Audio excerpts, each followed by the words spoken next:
2025년 6월 16일 월요일입니다. 11시 32분 지나가고 있습니다. 이든포 리페 스타트 하겠습니다. 안녕하세요. 박주인입니다. 안녕하세요. 이스타존입니다. 안녕하세요, 송영주입니다. 영주 영PL 오셨습니다. 네, 네. 가끔씩 와요. 네. 지난번에 한번 또 오셨었고. 아, 그쵸. 네. 그때 와서 조원이랑 좋은 방송 만들고 갔습니다. 오. 그때 언제 왔어요? 나 기억이 안 나. 그러니까 이게 문제야. 나는 좋은 방송이라고 생각하는데 형한테는 얘는 없는 방송인 거 아니에요? 아니, 없는 그냥 방송이 그랬어요가 아니라 없는 방송. 아니 형이랑 한 거 기억나는데 피해를 같이 했었나? 형철이랑 같이 했었나? 그치. 어떻게 했지? 아, 너 내가 없고. 없고. 오케이. 아, 네, 알겠습니다. 네, 형님 뭐 그 라리가 전문가 아닙니까? 네, 그쵸. 뭘또 그쳐야? 그래서 가끔씩 나옵니다. 아, 네. 네, 가끔씩 나올 때마다 얘가 기억 속에서 나를 잊더라고. 지워버리더라고. 아, 왜 그러냐면 주원이 형이 제일 좋아하는 한국 멜로 영화 내 머릿속에 지우개입니다. 아, 그렇습니까? 네, 그래서 그 정우성한테 손예진이 이렇게 뿅 보여주는 그 씬을 볼 때마다 너무 좋아한다고 얘기를 하거든요. 네. 그런 느낌으로. 네, 그렇습니다. 그렇습니다. 네. 아니에요. 나는 영주 영화 방송하는 거 항상 즐겁습니다. 네, 재밌고. 그건 맞아요. 팩트예요. 그러면 질문을 바꾸죠. 네. 즐거운 거 오케이. 어. 박찬호가 좋아요? 송영주가 좋아요? 대답 잘해라. 여기선 진심이 보통 나오거든요. 아니에요. 형님들 둘 다 좋습니다. 네, 둘 다 좋고. 아무튼 영주 형하고 또 오랜만에 또 네. 리페를 하게 되니까 또 기대를 하고 있습니다. 자, 이제 프리시즌이라 우리가 이적설 그다음에 클럽 월드컵이 개막을 했습니다. 그거 얘기를 뭐 간단하게 하긴 할 텐데 어제 이제 아틀레티코 마드리드 파리 생제르맹 경기를 네. 뭐 오늘 새벽이죠. 피파 클럽 월드컵. 네, 봤고 그리고 이제 개막전 하이라이트를 봤어요. 어쨌든 인터 마이애미가 있고. 그리고 그 전에 보니까 사람들이 저는 이제 약간 눈 붙이고 오느라 못 봤는데 10대 0이 났더라고요. 바이언 경기가. 네, 바이언이랑 오클랜드 시티 이제 뉴질랜드 팀이죠. 이걸 봤는데 그 우리가 다른 유럽 리그의 팀들 간의 이 경기는 챔피언스 리그에서 보잖아요, 보통. 유럽 대항전, 유에파 대항전에서 보는데 그건 다 밤 경기입니다. 근데 파리 생제르맹이랑 아틀레티코 마드리드 경기를 하는데 떼학볕에서 경기를 하니까 존나 집중이 안 되는 거예요. 그럴 수 있어. 되게 생경한 그림인 거야. 그래서 이게 그 저희가 이제 조별리그 경기 어떻게 라이브 할지 일정을 좀 잡았잖아요. 대폭 수정을 좀 해야 되겠다. 왜냐하면 토너먼트 가서 봐도 되겠다라는 느낌이 네. 좀 드는, 물론 이제 울산은 또 K리그 팀이니까 약간 좀 다르죠. 다르긴 한데 네. 그런 느낌이 좀 들었고 두 번째 든 생각은 파리 생제르맹이 셉니다. 세죠. 파리 생제르맹이 세요. 네. 첫 골 보고 너무 놀랐어요. 네, 그건 화면도 완벽하게 수비를 벗겨내고 마무리 짓는 골이니까 아틀레티코 마드리드의 수비가 안 좋았다고 얘기하기 어려운 장면이에요. 근데 그럼에도 사실- 불구하고 그걸 만들어냈으니까. 그러니까 이제 파리 생제르맹이 최근에 이제 뭐 가깝게는 챔피언스 리그도 있고 골을 만드는 장면을 보면 이 공격에서 그냥 흘러나와서 슈팅골, 그다음에 뭐 세트피스에서 뭐 골 이런 게 아니고 공격을 했을 때의 공격수 간의 움직임이 굉장히 유기적으로 맞아요. 이제 이루어지기 때문에 수비 입장에서는 굉장히 좀 곤혹스럽죠, 사실. 공격수 미드필더들 그리고 나서 마무리. 그 첫 골도 그렇지만 두 번째 골은 역습에 얼마나 능한지도 다시 한번 나오는 장면이니까. 그게 이제 비티니아의 득점. 네. 네. 그러다 보니까 파리가 진짜 강하긴 강하구나 이런 생각이 좀 들었고 피파 클럽 월드컵 보면서 똑같은 생각을 가졌던 것 같아요. 왜냐면은 이 리그 예선전 보면서 느끼는 거는 격차가 너무 크니까 특히 바이언전 같은 경우에는 그렇죠.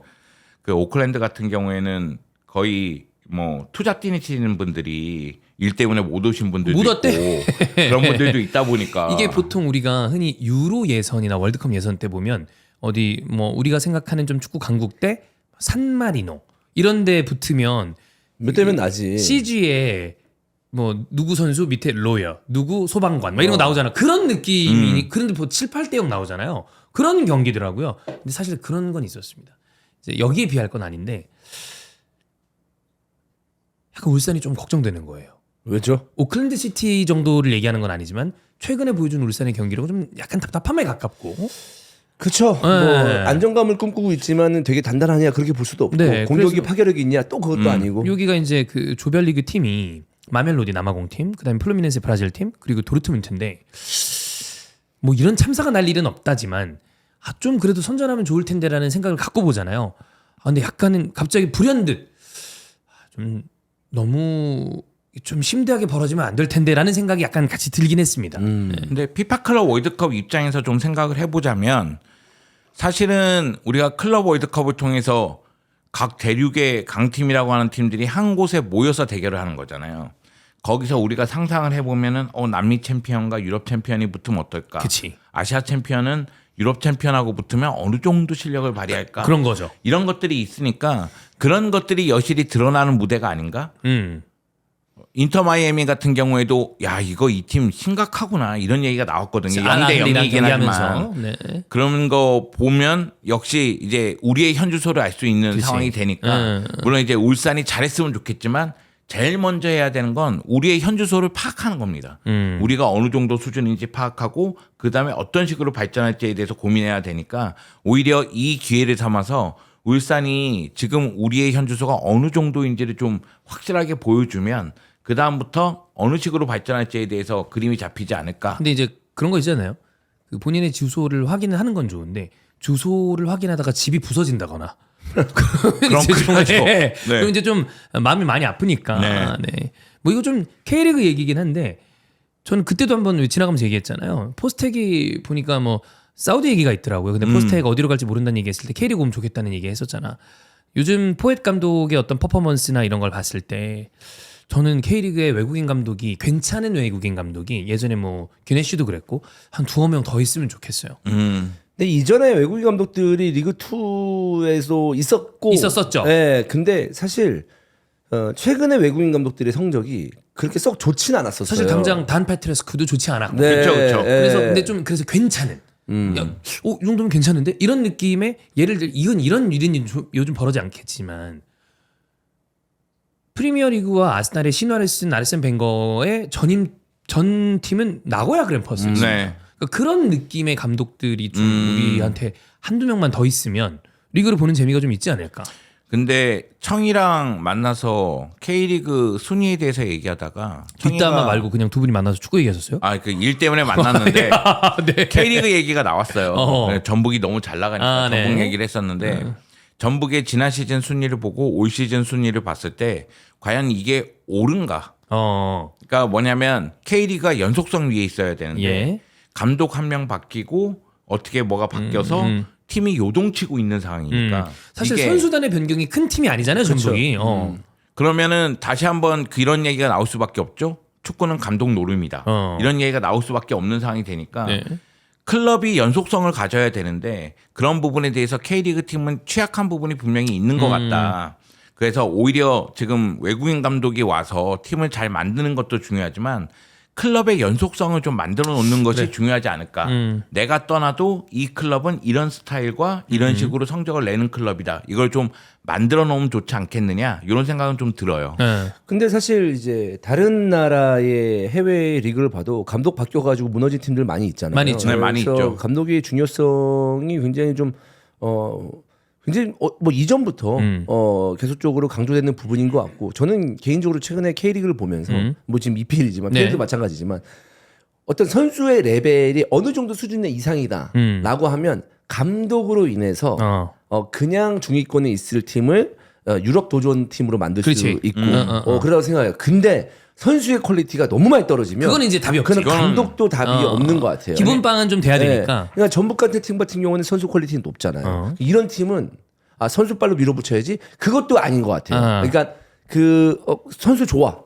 근데 이 정도 순위는 낼 수 있어. 근데 감독이 별로야. 별로면은 그보다 더 안 떨어질 수 되는 있는 거지. 거고 한데 감독이 좋아야 어느 정도의 우승권을 갈 수가 있다라는 얘기인데 감독이 할 수 있는 부분이 저는 크다고 봅니다. 엄청 크더라고요. 근데 선수도 평균 이상은 해줘야 돼요. 선수단 퀄리티도. 아니, 그건 당연하죠. 아예 바닥에 있는 팀이 새로운 아주 좋은 네. 감독 온다고 해서 올라가냐? 난 그것도 아니라고. 근데 봐요. 이게 올 시즌에 여실히 드러난다고 봐요. 왜냐면은 전북 얘기를 많이 했지만 울산도 마찬가지라고 맞아요. 봐요. 김판공 감독이 울산을 정말 잘 이끌고 있다면 이 팀은 유지가 돼야 되는 팀이거든요. 근데 지금 내려왔잖아요. 별로 그렇게 인상적이지 네. 않고. 그런 부분에 대해서 생각해 보면 감독의 역량이 매우 중요한 건 맞고 솔직하게 얘기해서 저는 그것도 맞다고 생각해요.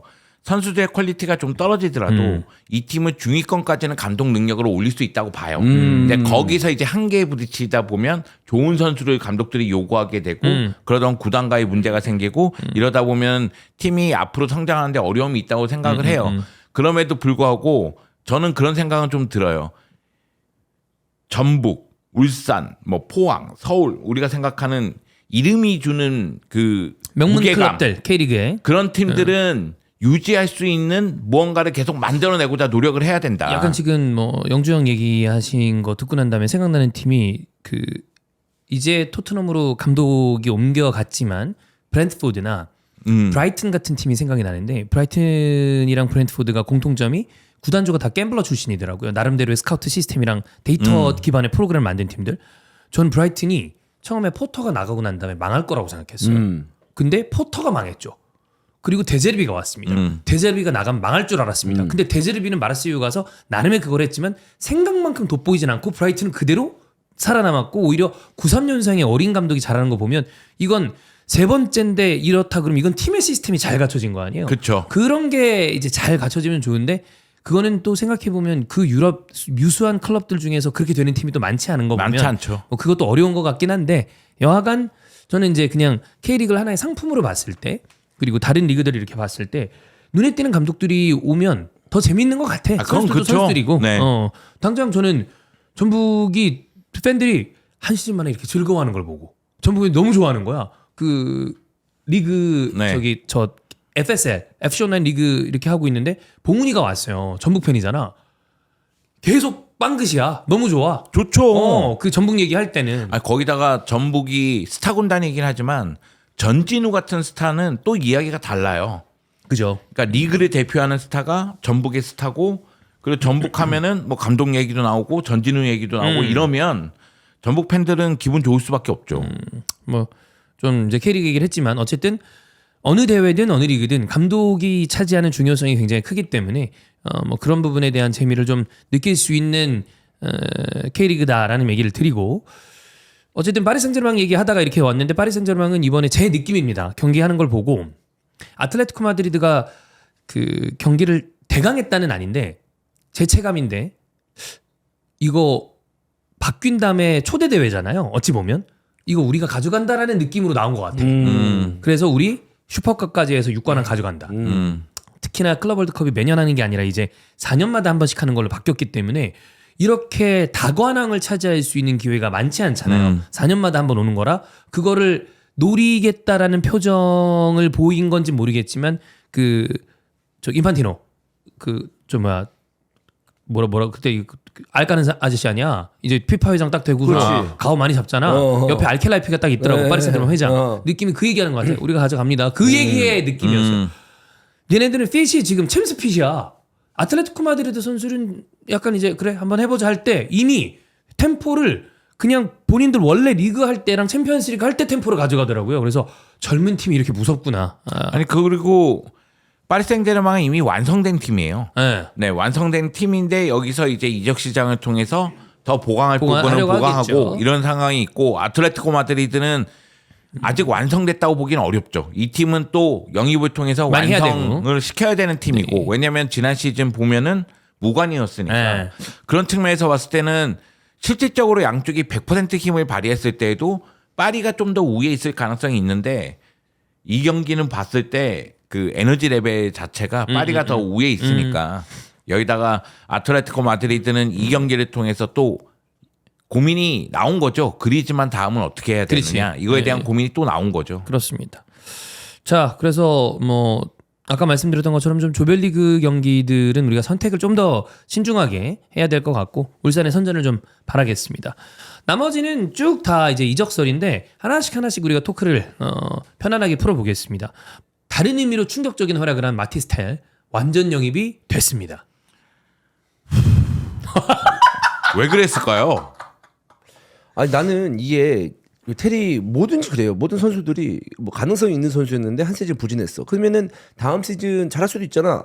그럴 수 있거든요. 그래서 이렇게 얘기하는 지금의 모습이 내년 1년 뒤에 봤을 때 되게 민망해질 수도 있지만 그럴 수도 있지. 현재 맞아. 상황을 봤을 때는 나는 그 누구보다 테를 지지했던 사람이에요. 그래서 다 사람들이 좀 이해 안 된다라고까지 얘기할 정도였어요. 네. 왜냐하면 요즘에 너무 못한다. 저는 바이에른 뮌헨 경기 처음에 테를 등장하고 했었을 때 그때는 김민재가 있었고 했기 때문에 계속 팔로우했기 때문에 되게 잘하는 거야. 그때 되게 호평받았던 선수지. 올 때 나올 때마다 교체 투입되는데 교체 투입으로 이게 공격 그치. 포인트도 많이 했죠. 경기장 분위기가 바뀌어졌었어요. 그 정도로 좋은 선수라고 저는 생각을 했거든요. 근데 19이래. 와 됐다 대박. 이거. 근데 다음 시즌 봤는데 잘 못해. 왜 이렇게 못하지? 얘 재능이 있는데 나도 꽂혔던 선수니까 사실 반 꽂혔던 선수니까. 근데 토트넘에 온데 내가 그랬지. 잘할 수 있습니다. 오히려 분위기를 바꾸면 이 선수가 진짜 잘했던 선수이기 때문에 잘할 수 있습니다. 라고 했는데 뭔 일이 있었는지 진짜 그냥 진짜 담백하게 못해요. 진짜 못해요. 정말 못해요. 어. 실수도 많고 선택도 이상하고 그치. 못해. 그렇구나. 근데 임대래. 내가 한번 저쪽 미네에서 잘했던 선수인데 어린 선수니까 한번 임대를 데리고 와가지고 쓰다가 좋으면은 좋은 거고 아니면은 임대니까 보내면 되는 거지라고 했는데 대뜸 이게 완전 히 계약을 했네. 좀 황당합니다. 네. 저는 무슨 생각으로 이렇게 했지? 아니 훈련장에서 메시처럼 훈련하나? 이런 거 아니면 진짜로 저는 요 근래 들었던 계약 중에 제일 황당한 계약. 약간 훈련장의 고무열? 아니 그냥 그렇게 생각해 보면 훈련할 때 태도는 매우 좋았다고 하고 그 얘기를 하더라고요. 그리고 프랭크 라커룸에서 감독 분위기도 좋고. 같은 경우에는 테렉에서 그 합격점을 내렸대요. 그러니까 뭔가 본 거야 테렉에서. 지금 형님 말씀하신 거를 조금 더 길게 그 알레스티어 골드 얘기를 좀 해보자면 일단 프랭크 감독이 오케이를 했고 프랭크 감독은 3-5-2 내지는 4-4-2 혹은 4-3-3 투톱 3톱 원톱을 병행해서 여러 가지 포메이션을 쓰는데 모두 다 쓸 수 있는 선수라고 그건 평가를 맞죠. 하며 구단 내에서 지금 이 정도 이적료가 들어가는 어떤 영입은 현대 프리미어리그 이적 시장의 물가로 봤을 때는 그리 비싸지 않은 금액이며 감독이 오케이한 이적은 충분히 설명할 수 있는 돈이다. 자, 거꾸로 콘테가 썩 오케이하지 않았다라고 지금 이야기되는 영입들이 단주마 내지는 이전의 스펜스인데 그런 게 오히려 비싼 영입이지 감독이 오케이 했는데 이 정도 이적료가 발생했다라고 하면 이거는 쓸 수 있는 금액이다라고 내부적인 평가를 했다라는 이야기를 엘라스티오 골드가 했습니다. 근데 만약에 활약이 지난 시즌과 동일하다라고 하면 이거 버리는 돈이에요. 근데 그런 건 있는 것 같죠. 그러니까 뭐냐면은 감독이 바뀌었잖아요. 네. 그러니까 프랭크 감독이 내 전술에게는 이 선수는 괜찮을 것이다. 그러니까 측면도 가능하고 직접적으로 골문 타격도 하고 이런 부분까지 생각하면은 발전 가능성이 있다. 나이도 어리니까 그렇게 생각할 수가 있을 것 같고 기본 이적료가 3천만 파운드 네. 아마 그 정도 될 거예요. 그러니까 유로로 따지면 3,500만 유로 거기다가 옵션 있고 임대료 이미 사실 그거는 뭐 네. 쓰여진 거나 마찬가지니까 다 해서 한 5천만 유로예요. 그러니까 기본 이적료만 생각하면 싸다고 생각할 수가 있는 거죠. 지금 환율로 따지면 500억 되는 거예요. 네. 그러니까 이 정도 선수를 영입하기에는 이 가격보다는 더 많이 줘야 되니까 특히 프리미어리그 클럽은 그런 경우가 많으니까 거품만 끼죠. 그러면은 이 프랭크 감독 입장에서는 괜찮아 이렇게 생각할 수는 있을 텐데 지금 언론 보도에 따르면 감독이 오케이한 영입이다 이런 얘기가 나오지만 새로운 감독이 구단주하고 얘기하는데 회장하고 얘기하는데 회장이 야, 이 선수 영입하는 생각인데 어때요? 그러면 여기서 노라고 얘기하는 사람이 몇 명이나 있나요? 저는 약간 그 느낌이에요. 새 감독이랑 레비 회장이랑 기타 등등 스태프들이랑 그 중식당을 갔는데 자 여기 있는 거 마음껏 시켜라고 했는데 그 유니짜 장서부터 한 불도장까지 있는 거야. 먹고 싶기는 비싼 걸 먹고 싶죠. 여기 건 다 괜찮아라고 했는데 일단 하게는 해준다니까 이 중에 3개 시킬 수 있어. 그러니까 제일 싼 걸로 짜장은 일단 할게요. 약간 한 느낌으로 제일 싼 걸로 하나 한 것 같아요. 이거 못 먹는 건 아니라고 생각하는 것 같아요. 이 정도면 내가 써볼 만하다. 근데 되게 본인이 원하는 선수 픽을 바로 하기는 어렵고 그리고 구단 입장에서도 감독이 원하는 선수 2-3명 정도는 줄 거 아니야. 거기에 합격점을 받은 아마 제일 커트라인에 딱 걸리는 선수가 이 선수가 아닌가. 그리고 프랭크 감독이 이럴 수도 있죠. 사실 감독이 바뀐 이후에 선수가 황골 탈퇴하는 그 경우도 많이 있죠. 있잖아요. 있으니까. 그렇기 때문에 나 얘 쓸 수 있다. 나의 포텐셜 봤다. 하기 때문에 한번 만들어 보겠다 이렇게 얘기했을 수도 있죠. 네. 그러니까 이게 지난 시즌 기준으로 우리가 얘기하면은 말도 안 되는 영입이라는 얘기밖에 안 돼요. 그런데 주원이가 봤던 그 시즌을 기준으로 잡으면 그러니까 프랭크 감독은 그 시즌의 모습을 나라면 끌어낼 수 그치. 있어 이렇게 그렇게 생각하고 생각하겠지. 영입하는 거죠. 그러니까 그런 게 있어요. 그러니까 이텔의 얘기가 재계약이 텔의 계약이 손흥민하고도 연관이 있는 게 뭐냐면 있어요. 저 있다고 봐요. 만약에 텔이 지난 시즌에 어느 정도 수준급의 이상을 보여줬잖아요. 그러면 나는 더욱더 강력하게 더욱더 쉽게 손흥민이 다른 팀으로 보낼 수 그렇죠. 있는 상황이 됐을 것 같은데 그게 아니니까 이 자기들도 좀 물음표가 물음표를 갖고 있지 있을 않을까라는 수도 있지. 생각이에요. 예. 네. 그래서 요거는 일단 프랭크가 텔을 어떻게 쓰는지는 저는 진짜 까놓고 열어봐야 될 것 같아요. 그 전까지 우리가 반 시즌의 텔은 이거는 불합격이에요. 말도 안 되는 거예요. 근데 프랭크 감독이 지금까지 꽤 좋은 포워드들을 잘 써왔거든요. 브랜트포드에서. 은베모 이따 얘기하겠지만 은베모도 그렇고 위사도 그랬고 뭐 사데도 그렇고 그다음에 뭐 좀 종류가 다릅니다만 저는 솔랑케를 아이반 토니처럼 쓴다 그러면 토니는 한두 시즌은 진짜 기가 막히게 썼던 감독이라 그런 것도 충분히 또 끌어올릴 수 있는 감독이라고 보이고. 네. 진짜 기대된다. 네. 여기다가 챔피언스리그 나가니까 스쿼드도 채워 넣어야 돼요. 맞아요. 양은 또 돼야 네. 됩니다. 기본적으로. 그러니까 이제 그 포스텍 감독이 왔을 때는 이 감독 어떻게 할까라는 이제 궁금증이었잖아요. 첫 시즌에. 근데 프랭크 감독 오니까 그냥 궁금증보다는 기대감이 더 있는. 본 게 있잖아. 왜냐면 브랜트포드가 꽤 괜찮았거든. 포 감독 왔을 때는 그랬죠. 이 사람 어떻게 할까? 저렇게 하는구나. 아직도 저렇게 하나? 이렇게 된 거죠. 네, 극악이었죠. 네. 어쨌든 재밌는 축구 상위권에서 좀 팀들이 올라와야 사람들이 어쩔 수 없이 국내 팬들은 관심을 갖거든. 당연히 뭐 맨유 팬, 리버풀 팬, 맨시티 팬들도 있겠지만 그 밑에 원래 팬을 많이 보유하고 있는 맨유, 토트넘 이런 팀들이 다 7, 8위권 안에 있어야 돼. 그래야 맞죠. 경쟁이 사실 이루어져야 돼. 보는 재미가 있죠. 맨유하고 토트넘 내려앉으니까 관심 덜어진 것도 그렇지. 맞거든요, 사실. 우리 그 국내에서의 축구 관심이. 실제예요. 저는 이제 주원이 형이 가끔 그 포스텍 감독 토트넘의 경기가 재밌었다고 얘기하는데 그 재미가 무슨 어떤 느낌으로 느껴지냐면 우리가 격투기 볼 때 막 난타전하는 좀 질 떨어지는 경기 있죠. 그것도 재미는 있어요.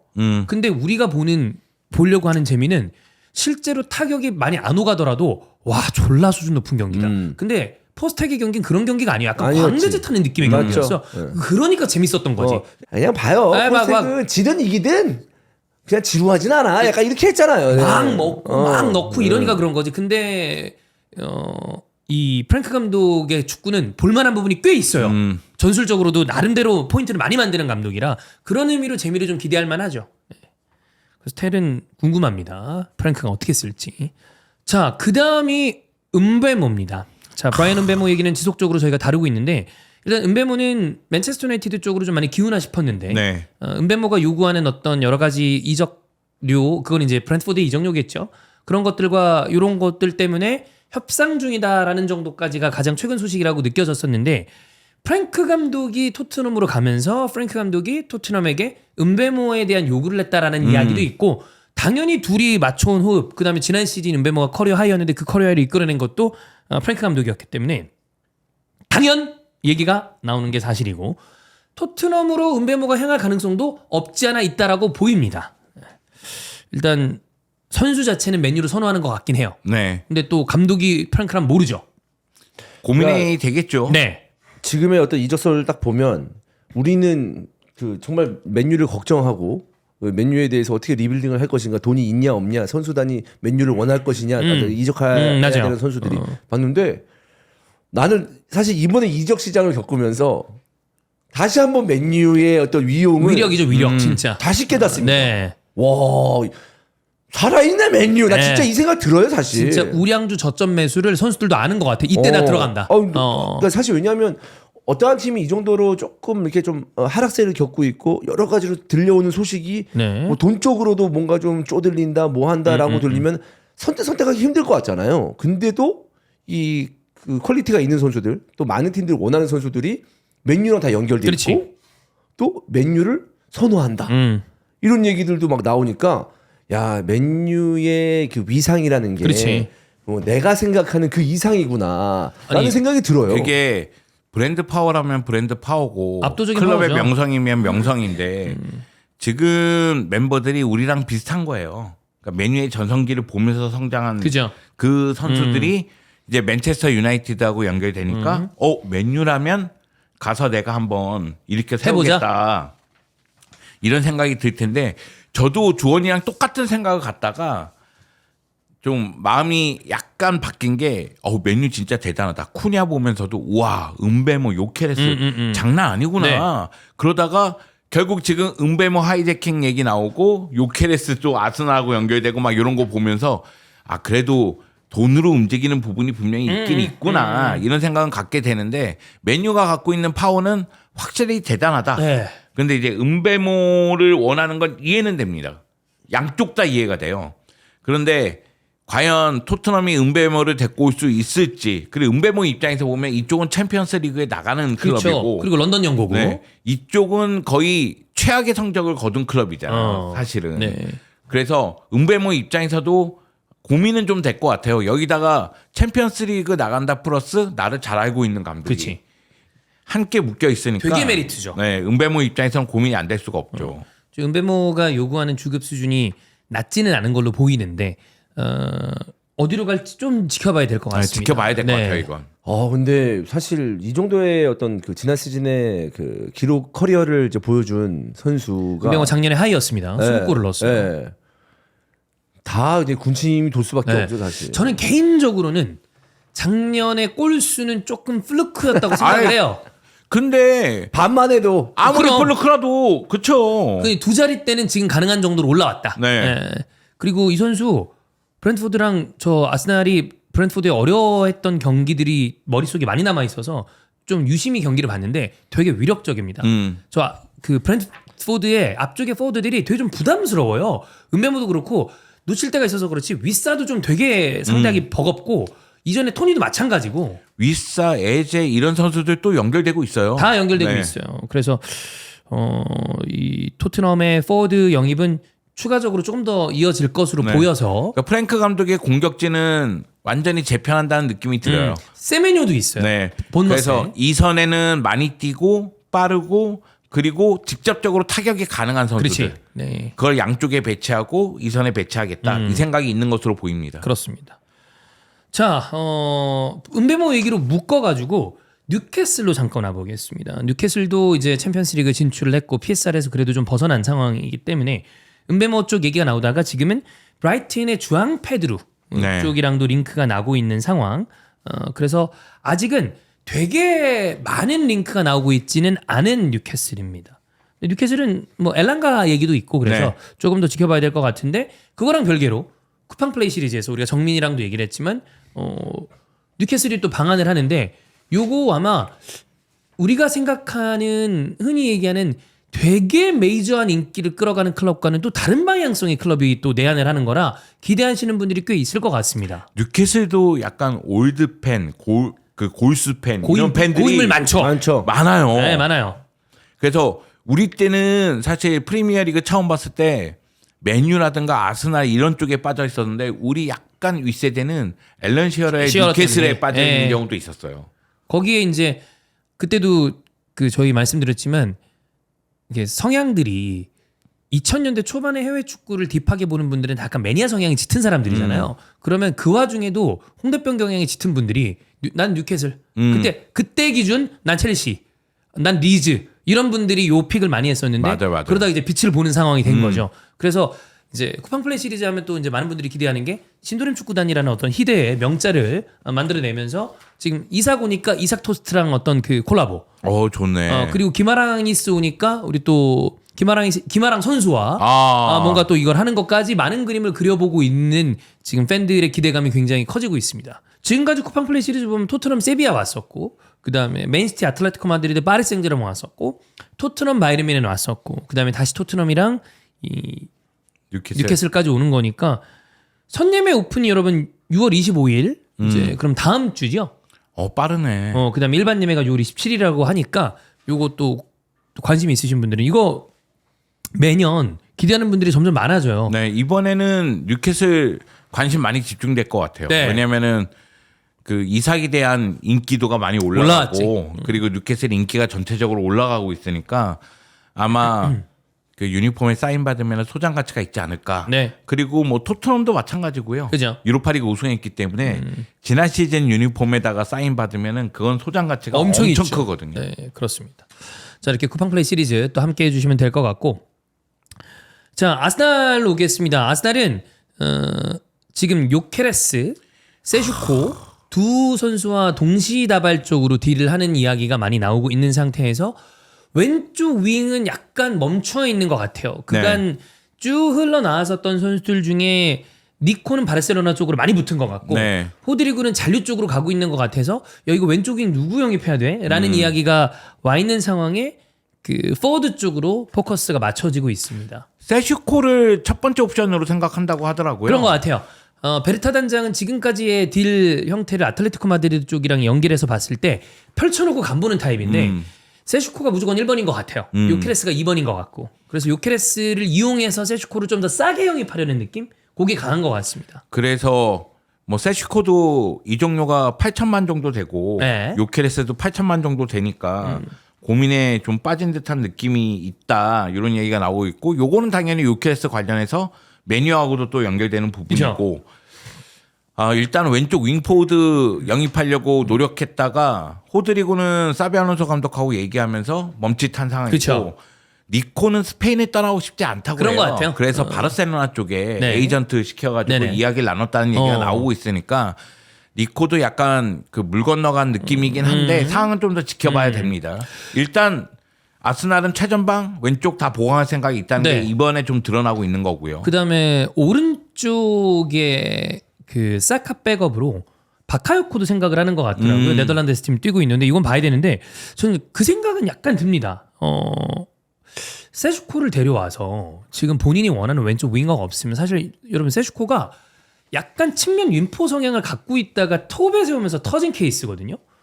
그래서 카이 같은 선수랑 제주스가 돌아오니까 세슈코를 약간 전천으로 쓸라 하나? 그냥 톱이 아니라? 왜냐면 어쨌든 가격이 비싼 선수라. 그래서 잘 모르겠어요 아르테타의 우중을. 근데 데려올 때 원래는 세슈코와 왼쪽 윙을 둘 다 데려오려고 하는 것 같긴 한데 왼쪽 윙 지금 링크가 약간 정체되어 있는 상황이라 그런 좀 추정도 가능하지 않나라고 생각 들긴 합니다. 아니 왼쪽 윙어로 확실한 선수가 없으면 이런 방식으로 갈 수도 있죠. 저도 그렇게 생각이 그리고 들어요. 제가 느끼기엔 세슈코를 퍼스트 옵션으로 선택한 이유도 이거와 관련이 있다고 생각해요. 네. 아르테타 감독의 전술에 조금 더 유동적으로 움직이면서 그쵸. 맞출 수 있다는 점이 높은 점수를 받았다는 생각이 들거든요. 윙포이도 세울 수 없는 선수는 아니니까. 네. 여기다가 아스날이 보유한 선수들이 조금씩 아쉽긴 하더라도 활용해서 나쁠 건 없거든요. 그죠. 뭐 마르티넬이라든가 트로사르라든가 뭐 활용할 수 있는 카드들이니까. 얘 있는데 절대 안 써. 이거는 아닐 테니. 네. 오히려 저는 수비 맨디가 어떻게 되는지 궁금해요. 수비맨디는 딜이 끝난 것 같아요. 근데 그 장부 때문에 6월에 계약 끝나고 7월 딱 시작하자마자 띄우려는 게 지금 호세 펠릭스 디아스 말고는 모두 다 이미 수비맨디 딜은 아스날과 끝났다라는 이야기가 많아서. 그러면 이제 아스날 입장에서는 수비 맨디까지 영입을 했기 때문에 공격 쪽에 초점을 맞춘다. 그렇죠. 그렇죠. 그게 제일 중요하죠. 지금. 네. 그리고 난 다음에 본인들이 원하는 톱과 왼쪽 윙포워드를 데려오고 싶은 게 둘 다 데려오고 싶은 게 마음인 것 그러면 같은데. 완성이지. 그리고 사카 백업 이렇게 보는 것 같은데 만약 왼쪽 윙을 도저히 본인들의 어떤 그 후보군 안에서 찾을 수 없다라고 하면 그러면 세슈코가 1번이라고 생각하는 게 완전 이해가 갑니다. 그래야 전천으로 뛸 수 있는 선수를 데려오는 거니까. 그리고 요케레스는 지금 제가 봤을 때는 잘못하면 낙동강울이야? 아무데도 못 가는. 낙동강 요리알이 될 수도 있지 않나. 네. 요케레스 상황이 좀 복잡해요. 네. 그러니까 요케레스가 스포르팅에 나오면서 신사협정을 맺었다고 얘기를 하는데 네. 요케레스 측에서는 이종료 6천만 플러스 1,000만 그 정도로 이제 신사협정을 맺었다. 그래서 스포르팅에서 남아서 한 시즌 뛴 것이다. 이런 네. 얘기하고 스포르팅 입장에서 아니다. 바이아웃 금액이 1억이었지만은 바이아웃 금액보다는 낮은 금액으로 그렇지. 이적을 시키겠다고 얘기했고 우리가 원하는 건 8천만 정도다. 그래서 지금 책정된 가격이 8천만 정도예요. 그런데 스포르팅 회장하고 이제 요케레스 쪽 에이전트라든가 요케레스하고 계속해서 언론 쪽에서 충돌하는 느낌이 있었거든요. 바란다스 회장이 얘기한 거는 딱 형님 말씀하신 것처럼 우리는 1억 유로로 고수하지 않겠다고 얘기한 거지 니네가 얘기하는 6천만에다 1,000만 얘기한 건 한 적은 없어. 근데 여기까지 온 상태에서 지금 그 요케레스 측에서 얘기한 게 우리 이거 물증 있어 라고 했는데 문제는 아직 안 깠어요. 그래서 이게 블러핑인지 진짜 뭐 녹취록이나 이게 있는지 알 수가 없는 근데 상황이라. 내가 보기에는 녹취가 있다는 식으로 이야기를 했거든. 네. 근데 요케레스 입장에서는 적절한 때에 밝히겠다고 얘기를 했기 때문에 이건 뭐 이적이 확정된 다음에 나오지 않을까? 저는 그래서 근데 이제 바란다스 회장이 마지막으로 얘기한 게 그거였거든요. 중요한 건 계약 기간이 3년 남았다는 걸 얘기했어요. 근데 저는 이게 이렇게 가면 구단이 유리한 쪽으로 점점 흘러가고 있다고 봅니다. 그래서 제 느낌에 요케레스 에이전트가 일을 잘 처리하고 있는 느낌이 아니에요. 아니야. 너무 강경하게 나갔다가 오히려 본인들이 계속 궁지에 몰리는 느낌으로 가는 형태라. 그러니까 요케레스 에이전트 입장에서는 자기의 고객을 위해서 고객에게 모든 걸 좋은 쪽으로 얘기한 것 같은데 네. 사실은 지금 입장에서는 이적이 이루어지지 않으면 스포르팅이 남아야 돼요. 그래.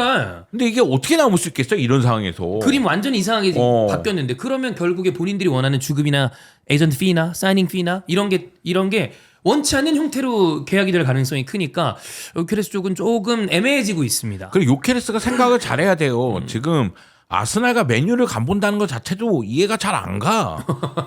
아, 지금 메뉴하고 이 정도로 끈끈하게 연결이 되고 있으면 메뉴 쪽에 오케이 하고 가던가. 근데 아스날 간보고 있다는 얘기는 메뉴 팬들 입장에서는 뭐야 이거. 아, 물론 아스날이 이제 챔피언스리그 나가는 예. 건 이해는 되지만 아니 아스날과 메뉴를 간봐? 이건 무슨 레알과 바르셀로나를 간보다가 결국 나 이쪽 갈래 이런 거랑 비슷하면 약간 느낌이 요케레스가 지금 받는 시장에서 평가 대비 근데 네가 뭔데 간봐? 약간 이 느낌이거든. 그 느낌을 주는 거지. 너 뭐 돼? 약간 이 느낌이란 말이야. 원래 안 그랬다가 계속 어. 이적이 계속 뭐 지지부진하고 뭐가 뭐 주급이 얼마나 원하네 이러다 보니까 야 너 좀 이렇게 긴 거 아니야? 너 그 적당히 정도는 해. 아니야. 약간 너 그 느낌이란 말이야. 알겠는데 길어. 막 이런 거지. 약간 그거지. 길어 이런 거야. 오케이 알겠어. 너가 시장에서 지금 다른 선수도 없고 지난 시즌에 골 많이 넣어서 인정해 주려고 그랬는데 지금 거는 조금 과해. 이 느낌이 여론이 지금 형성이 되고 있단 말이야. 아니 여기다가 이제 요케레스에 대해서 비판하는 여론은 아 얘가 그래서 빅리그에서 뛰어봤어? 이런 얘기가 나오거든요. 심지어 너 나이도 안 어려. 그럼 요케레스 입장에서 한번 생각해봐요. 자기가 돌아갈 집은 그 다리는 불태워버렸어. 그래. 나 뒤로 볼까? 스포르팅으로 안 가? 하고 잘랐어. 그리고 나서 이쪽에 맨유 쪽에 가는 길이 잘 돼 있었는데 옆길로 한번 가볼까? 그 아스날 쪽으로 이렇게 쓱 가는 듯한 느낌이 들면 예. 맨유 팬들 입장에서는 어떻고 아스날 팬들 입장에서는 어떻겠냐고. 그러니까 이게 조금 뭔가 환영하고 이뻐하려다가 이 새끼가 뭐 간보나 약간 이런 느낌이고 뭔가 좀 계속 그 지지부진해지면 기다리는 사람 입장에서는 짱나죠. 짜증난다고. 제가 이제 얼마 전에 이제 와이프랑 이제 밥을 먹다가 저 와이프가 좀 삐질만한 얘기를 했어요. 제가 좀 대응을 내가 미쳤구나. 했는데 생각해보니까 아유 또 이렇게 모처럼 저녁 먹으러 왔는데 내가 좀 사과하고 말아야지 이런 생각이 혹시 드는 거야. 얘기를 좀 해주실 수 있나요? 어떤 거? 그 삐질 만한 얘기가 뭐였는지? 나 그냥 뭐 어떻게 나한테 뭘 물어봤는데 내가 퉁명스럽게 아 그냥 이거 이렇게 한다고 뭘 왜 자꾸 물어봐 뭐 이렇게 얘기한 거야 이런 식으로 별로 뭐 너랑 상관없는 얘기인데 그러니까 신경 쓰지 마. 그렇게까지 안 물어봐, 했지 마! 그렇게까지 안 했지 네. 신경 쓰지 마 근데 와이프가 자기는 관심 있어서 얘기한 건데 내가 너무 이제 퉁명스럽게 얘기하니까 좀 분위기가 싸해졌어 그래서 내가 감지했지 안 되는데 알았어. 이러면 그래서 얘기했지 여보 관심 있어서 얘기해 줬는데 내가 너무 좀 귀찮아하고 내 스케줄 나도 머리 좀 뭐 아프다 복잡해서. 보니까 복잡하다 보니까 말을 좀 그렇게 했나 봐 미안해 미안하다. 라고 했어 그럼 이렇게 되는 내가 미안하다고 사과할 마음이 있었잖아 근데 이제 와이프가 그러니까 여보 오빠가 이렇게 해가지고 하면 내가 이런 마음이었는데 오빠가 그렇게 하면 내 기분이 어떻겠어 그래서 해가지고 한 거지 이거 지금 오빠가 항상 이럴 때마다 오빠의 기분은 알겠지만 하면서 계속 뭔가를 길게 얘기하는 거야 그냥 잘못을 그래. 많이 했다는 얘기야. 하다가 내가 조금씩 내가 올라오는 거야 아니 내가 먼저 그럼 이제 이 되게 아니, 분위기- 사과했잖아. 내가 나도 모르게 똑같이 얘기했어 여보 알겠는데 정말 미안한데 지금 좀 길어 내가 이렇게 했어 그러니까 더 분위기가 더 쌓여진 거지 그치. 그러니까 그 생각이 드는 거야 요케레스 길어 지금 너무 길어 이 생각이 든 거지 예. 아, 그랬던 기억이 있습니다 얘 행복하구나. 왜? 네, 보통은 그렇게 안 물어봐요. 뭘 해? 이렇게 물어보지. 뭘 할 생각이야? 이렇게 안 물어본단 그러니까 말이에요. 물어보는 게 아니라 이제 통보에 가깝다는 네. 얘기를 하시는 거죠. 그리고 너는 의견을 제시했잖아. 보통은 용서를 구하죠. 아하. 네. 잘 모르겠네요 저는 네. 네, 남들이 다 어떻게 사는지 모르겠으나 각자의 사정이 있는 거니까. 아, 그분이 많이 참고 산다는 느낌이 듭니다. 이게 요케레스 개인의 이야기가 나오지 않았기 때문에 요케레스의 의중을 우리는 알 수 그래 없다라고 없어 하나 맞아 단 그건 있습니다. 만약에 요케레스와 요케레스 에이전트의 의견이 정말 많이 달랐다라고 하면 중간에 중재하는 얘기가 한 번은 나왔을 거예요. 근데 나오지 않았다라는 건 비교적 둘의 이야기가 일치한다라고 판단하는 게 일반적이잖아요. 네. 이런 경우 가끔 이런 일이 생깁니다. 가끔 뜬금없이 이러다 사우디 간다. 아, 그런 경우도 있고요. 진짜 간혹 있어요. 네, 간혹 있고 그리고 선수의 의지가 강하면 에이전트 바꿉니다. 맞아요. 에이전트 잘라버리는 경우도 네. 있어요. 그래서 지금까지 사실 이거 분위기가 꽤 악화됐거든요. 근데 이런데도 별 얘기가 없다라는 건 요케레스도 에이전트의 이야기가 좀 비슷한 어떤 의견을 가지고 있을 가능성이 아마도 좀 크지 않나라고 보여서 쉽지는 잘 않아 들어. 보인다. 잘 들으라고. 왜? 이런 상황이 길어지면 에이전트를 바꾼다니까. 저는 근데 길어지지 않았어요. 네, 길어지지 않아. 그렇습니다. 근데 나는 이 유켈스 입장에서는 어쨌든 포르투갈에서 2년 연속 진짜 말도 안 되게 많은 골을 많이 골을 넣었잖아요. 넣었죠. 많은 아유, 골을 잘했지. 넣었는데 나이가 이제 마지막이야. 이 꽉 정도 찼어. 이 비드할 수 있는 네. 이제 큰 금액을 받을 네. 수 있는 마지막 나이라고 볼 수 있거든요. 그러니까 당연히 내후년에도 이적할 수 있겠지만 내가 말했을 때는 이 선수를 어느 한 팀에 사왔을 때 최소 3년 이상 전성기를 쓰면서 많은 돈 투자할 수 있어라는 게 거의 마지막이기 때문에 이게 둘이서 그런 거 아니야? 야, 이거 마지막 기회야. 야, 어떻게든 땡겨야 돼. 야, 흔들리지 마. 일단 다 들어보고 다 간봐야 돼. 이거 마지막 기회야. 이런 생각이지 뭐 않나? 그런지도 모르지. 진짜. 근데 뭐 거기에 대해서는 본인들의 선택이니까. 그리고 뭐 요케레스가 뭐 아스날 이야기가 좀 나오긴 했지만 자기가 주급 협상이나 이런 걸 좀 잘하려고 네. 좀 이용하고 있을 수도 있죠. 그런데 제 생각에는 자기를 잘 아는 아모린 감독 밑에 가서 그거 괜찮아요. 거기서 보여줘야 그럼. 돼요. 오히려 챔피언스리그 안 나가면서 프리미어리그에 더 집중해서 자신의 실력을 발휘해 주면 그러면 메뉴 팬들의 사랑도 받고 그리고 메뉴 입장에서는 지금 쿠냐가 와서 야 아직 우리 살아 있어. 우리 위상은 대단해 이럴 때 요케레스까지 온다면 그러면 뭐 응배모든 누구든 영입하는데 조금 더 좋죠. 수월해질 수가 있거든요. 그런 거를 힘을 실어주는 쪽으로 가야 돼요. 그렇습니다. 자, 맨유는 여기에 추가를 하나 하자면 그 기존 아까 얘기 나왔던 얘기 맨유 얘기가 나왔으니까 많은 또 사랑을 받고 있는 관심을 받고 있는 에키티케와도 링크가 났습니다. 근데 프랑크푸르트 에키티케 저 뭐 잘한 거 알겠습니다. 근데 1억 유로는 저는 아니라고 봅니다. 저는 그 득점 기회를 좀 많이 놓치는 걸 봐서 저는 이게 우리가 프랑크푸르트 공격수에 대해서 전향적으로 생각할 필요가 있습니다. 그러네요. 프랑크푸르트에게 요비치, 많이 당했었네요. 레비치, 네. 알레, 콜로무아니 물론 마르무시의 성공 케이스가 있습니다. 근데 1억 유로는 저는 너무 과하다. 이게 아무리 요즘에 그 몸값 인플레가 심하다 하더라도 그 정도는 지불할 이유가 없다. 아 근데 이건 우리의 생각이야. 네. 근데 프랑크푸르트 입장에서는 이미 뭐 그렇긴 하죠. 굉장히 고가로 선수들을 팔아봤어. 음. 그러면 에케티케 그리고 계산기 두드렸더니 이 정도 책정해도 그래 내놓으면 발려. 괜찮을 것 같아. 그럼 이 정도 책정해 놓으면은 네. 한 8천만, 9천만까지도 받을 수 있을 것 같아. 음. 이런 생각이 있을 수 있죠. 프랑크푸르트 입장에서는. 근데 사는 입장에서 생각을 잘해야 돼요. 네. 지금 뭐 프리미어리그 클럽들이 스트라이커들하고 연결이 많이 되고 있는데 네. 물론 다재다능한 스트라이커를 영입하고자 노력하는 건 이해가 되지만 기본적으로 지금 득점력 부분에 대한 고민이 많기 때문에 영입한다고 생각하거든요. 맞아요. 근데 에키티케 같은 경우에는 잘하는 선수긴 한데 그와 동시에 실망스러운 장면도 적지 않았어요. 기회 좀 많이 놓쳐요. 네, 많이 드리블이 좋은 놓쳤어요. 선수지. 그래서 이런 부분에 대해서 생각을 좀 잘해야 됩니다. 그렇습니다. 1억 유로가 1,500억이거든요. 예. 우리가 환율을 좀 정상적으로 빠꾸 한다 그러더라도 그래도 1,200~300억이에요. 네. 엄청나게 큰 금액입니다. 이거 많은 클럽이 보기에는 물론 프리미어리그 클럽들은 야 이 미친 거 아니야?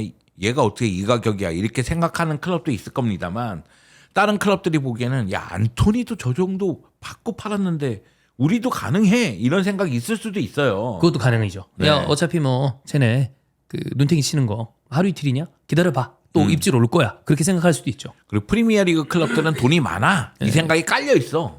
아스날은 에키티케 관련해서는 얼씬도 안 했으면 좋겠습니다. 네. 왜? 이 돈 주고 살 선수는 아니에요. 네. 근데 저도 그렇게 생각해요. 나이가 너무 좋긴 하긴 그리고 한데. 골 넣는 선수가 필요해. 지금 여기는 그쪽은 아닙니다. 거기는 뭐 첼시 그치. 리버풀 그쪽으로. 아스날은 뭐 그럴 수 있죠. 네네네. 첼시 리버풀에 넘기는 거 아니, 보지. 첼시는 실제 델랍이 링크가 있으니까. 나니까. 링크 나니까. 첼시는 델랍이 있으니까 델랍 링크 형이 많이 안 잘했어. 났어. 네, 그렇습니다. 내가 진짜 첼시가 잭슨만이 있는데 좀 에키티케 영입한다고 하면은 이거 미친 겁니다. 이렇게 얘기했을 거야. 근데 델랍이 델랍이 있으니까. 왔으니까 그럼 그러면 기튼스랑 골을 넣어주는 선수 뭐 이렇게 있으니까. 해가지고. 근데 이게 진짜 옛날에 형님 축구 처음 이제 보고 2000년대 초반부터 쭉 봤잖아요. 진짜 이적 시장 많이 변했다. 엄청 이게 변했어. 왜냐하면 돈도 돈이지만 어떠한 선수 때문에 선수가 갈 팀들도 PL 정도 기준으로 봤을 때는 많아. 여섯 개 팀씩 되는 거야. 옛날에는 어느 정도 한다 그러면은 아주 소수의 팀이 그렇지. 그냥 데리고 올 한 수 있었는데 두세 개 경쟁 이런 거 있는데 PL 내에서만 6, 7개씩의 경쟁을 아니, 그러니까. 프리미어리그 클럽들이 돈이 진짜 많은 그래. 거야. 그러니까 예전에는 빅클럽 몇 클럽만 연결이 돼서 여기 아니면 여기 네. 가겠구나. 그래서 이야기하기 편했거든. 그런데 지금은 뭐 누구 얘기하면 이 클럽 연결되고 저 클럽 그래. 연결되고 프리미어리그 클럽들이 입질이 많으니까 설명하기가 되게 어렵지. 그리고 이게 팬들마다 달라. 그치. 왜냐하면 내가 예전에 에키티케 1억이라고 얘기 나왔으면 그럴 수 있죠. 1억 뭐 내 돈도 아닌데 클럽들이 지를 수 있죠. 그런데 내가 1억 3방 맞았잖아. 아 그렇죠. 쿠뎀그. 네. 그러면 팀이 휘청이요. 이게 원투 펀치가 아니었어. 마지막 케어 펀치까지 맞았거든. 쓰리 강냉이까지 갔지. 강냉이였네. 그러니까 1억 하면은 이게 보통 돈이 아닙니다부터 나와. 그리고 저는 만약에 아스날이 에키티케에 관심을 갖는다라고 생각하면 제가 추천하는 건 1억 유로로 차라리 어디 네덜란드 이브리브 클럽을 사서 거기서 선수를 키워온다면 데려오는 게 낫습니다. 위성 구단을 하나 위성 구단을 만들어라. 만들지 선수 한 명 에키티케 이거는 좀 호드리고한테 1억 유로 써야죠. 쓸 거면. 그치. 그럼. 근데 호드리그는 뭐 1억 2천 이상 간다고 나는 생각하기 네. 때문에 그러니까 제가 뭐 바르셀로나 얘기를 잠깐 하자면 뭐 루이스 디아스 7,500만에서 8천만 뭐 하파엘 레앙 뭐 7,500만에서 8천만 이런 얘기할 때 이게 성공 가능성을 보고 얘기한 거겠지만 그렇게 높은 금액을 줄 거면 차라리 니코 바라봐라. 그래. 니코 5,800만에서 6,200만 정도 되는데 그럼 니코의 조한 가르시아에 그리말도 하면 1억 딱 떨어진다. 그런 얘기 하거든요. 네. 그러니까 이게 금액이 우리가 그냥 이적설 얘기하니까 막 1억 유로, 2억 유로 막 얘기하지만 어마어마한 금액이에요. 사실 우리랑 되게 동떨어진 금액이에요. 네. 구단이 휘청할 수 있는 맞아요. 구단 그렇습니다. 그 금액들이란 말이에요. 자, 첼시는 지금 뭐 기튼스나 매냥이나 이런 선수들과 지금 약간 협상이 멈춰져 있는 상태인데 아마 빠르게 움직였던 건 클럽 월드컵 전에 좀 정리를 하려고 그랬던 것 같고 근데 그게 안 됐기 때문에 조금 더 보수적으로 접근을 하면서 필요한 자리에 선수들을 영입을 하려고 그러는 것 같습니다. 자, 맨시티 같은 경우에는 지금 뉘판 굉장히 네. 주목받는 어린 선수를 이때 중앙 아스날과 미드필더. 맨시티 누구 어디로 갈 건가 그랬는데 맨시티 쪽을 향한 것 같고 시에르키 같은 선수는 뭐 맨시티, 박수 쳐야죠. 맨시티 팬들이 굉장히 좋아할 만한 인터뷰도 했습니다. 리옹이 맨유한테 졌을 때 굉장히 기분이 나빴다. 난 리옹 사람이고 리옹 선수였기 때문에. 그러나 이제 맨시티 선수로 맨유를 박살내고 싶다. 이거 박수 친 게 아니라요, 그런 여러분. 얘기를 하면서. 저는 이제 예. 영입한 걸 잘했다고 박수 친 겁니다. 시에르키 괜찮습니다. 네, 좋죠. 그리고 엄청 싸게 데려왔습니다. 네. 네, 그래서 저는 맨시티는 다음 시즌 아주 기대됩니다. 레인더스도 그렇고 시에르키도 그렇고 아인누리도 잘할 것 같고. 아니 되게 뭐랄까 맨시티 치고는 돈을 많이 안 쓴 것 같은데 느낌이 요소마다 알짜로 잘 데려왔어요. 그리고 되게 발빠르게 따다닥. 뭔가 안 시끄러웠잖아. 네. 그 선수들도 간을 안 그렇지. 봤던 것 같고. 맨시티 펩이니까. 그러니까 비르츠 한 명에 대해서 선택을 하는 거 대신에 다방면으로 주르륵 하는 게 이거 저는 아주 잘 움직였다고 봅니다. 맨시티가. 맨시티는 그냥 선수들이 바라보기에 장점이 너무 많아요. 그러니까 첫 번째는 프리미어 리그에서 오랫동안 탑의 자리에 있는 클럽이에요. 그리고 챔피언스 리그 우승했습니다. 감독이 펩이야. 펩이에요. 여기서 잘하면 미드필더도 발롱도로 탑니다. 그지. 로드리 해봤잖아. 그러면 소위 얘기해서 약간 우리가 얘기하는 빅리그에서 밑에 있는 리그들 있잖아요. 그런 리그들에서 뛰는 정말로 유망주들은 저기 가고 싶다. 이게 생기는 거예요. 그리고 또 맨시티가 저는 지금의 이 이적의 얘기를 지금 소식들을 들어보면 되게 잘했던 게 이 팀은 저는 이번 시즌을 네. 지난 겨울 이적 시장부터 준비했다고 생각을 맞아요. 하거든요. 그때부터 했어요. 맞아요. 네. 실제로 그 얘기를 하더라고요. 네. 그 이제 칼럼 긴 거를 읽었는데 디에슬레틱 거였던 걸로 기억해요. 짤막하게 요약을 하면 펩이 처음 왔을 때 했던 그 프로젝트를 다시 가동 중이다. 그게 뭐냐면 맨시티가 처음에 했었던 게 그거였대요. 주요 포지션에 나이대를 감안해서 몇 년 안에 프로젝트를 딱 완성시킨다는 그 나이대로 구성을 했대. 근데 그 사이클이 끝난 거야. 그래서 그 나이대 선수들을 다시 전체를 갈아 끼우고 있다 하더라고요. 이게 펩의 유일한 문제라면 문제예요. 왜냐면은 바르셀로나에서 바이에른 뮌헨에서 그리고 맨시티 지난 시즌 전까지 세대 교체 하기 전에 팀을 떠났죠. 근데 맨시티에서는 지금 세대 교체를 하는 그 기간까지 재계약이 되어 있잖아요. 그죠. 그러니까 세대 교체를 해야 되는 거예요. 그런데 세대 교체가 제대로 안 된 상황에서 그 영입도 제대로 안 된 상황에서 지난 시즌을 맞이했고 지난 그치. 시즌 폭망이라고 하지만 그래도 챔피언스 리그에 나갔어요. 3위 했죠. 그러면 어떻게 보면 세대 교체가 잘 안 되고 영입이 안 되는 상황에서 챔피언스 리그도 그리고 뭐 프리미어 리그도 여기다가 FA컵, 카라바오컵 무관이네. 그러면 이거 엄청난 실패라고 볼 수도 있지만 럭키비키적인 사고방식을 가지면 그래도 챔스 나가잖아.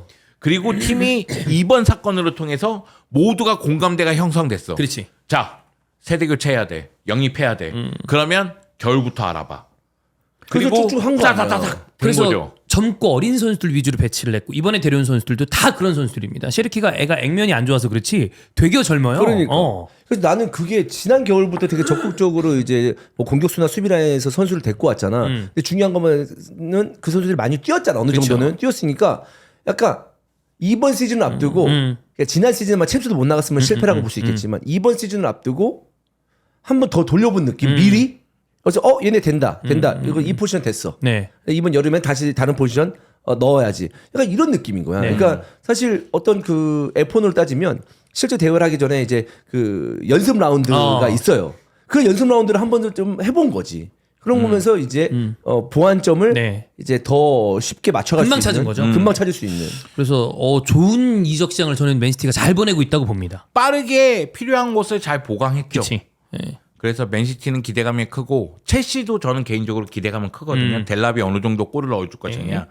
사실은 득점기에 비해서 잭슨이 너무 많이 너무 날렸거든. 놓쳤죠. 근데 델랍이 그 XG 값대로만 골을 넣어준다 할지라도 이 팀은 전체적인 파괴력이 올라가죠. 쭉 올라갈 수가 있기 때문에 그렇기 때문에 뭐 기틴스를 영입할지 어떨지 봐야 되겠지만 첼시는 어떤 모습일지 좀 기대가 되고요. 그리고 아스날은 누굴 영입할지가 좀 궁금하긴 하고.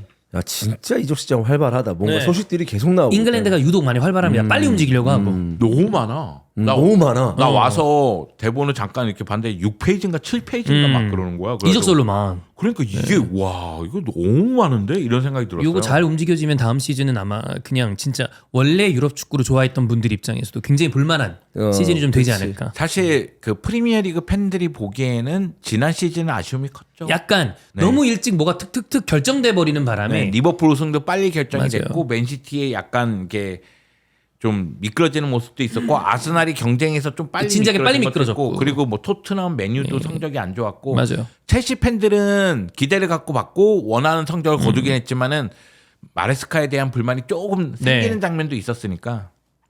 그렇습니다. 자, 그럼 이 정도 이적 시장 보면 될 것 같습니다. 계속해서 이적 시장 업데이트는 저희가 해드릴 테니까 또 기대해 주시고. 자, 그럼 여러분 다음 시간에 찾아뵙도록 하겠습니다. 감사합니다. 고맙습니다.